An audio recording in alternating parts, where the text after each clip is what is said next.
centre in South Norwood is having to close at the end of next week. For the last 5 years, it's managed to keep going on a hand-to-mouth basis, relying on charity and cash from Croydon Council. Now the money's run out, it'll have to shut, leaving about 20 youngsters with nowhere to go after school, a prospect that terrifies their parents. I'm terribly worried. My daughter's 10, and as I say, I don't really like the thought of her having to go home on her own to an empty house.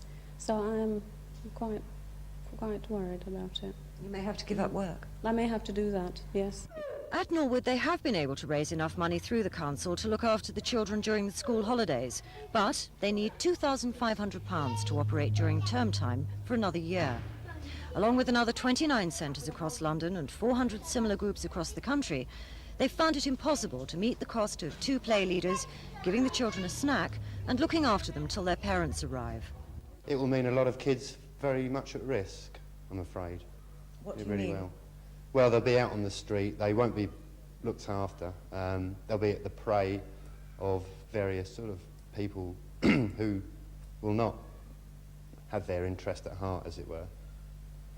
It will be awful, really.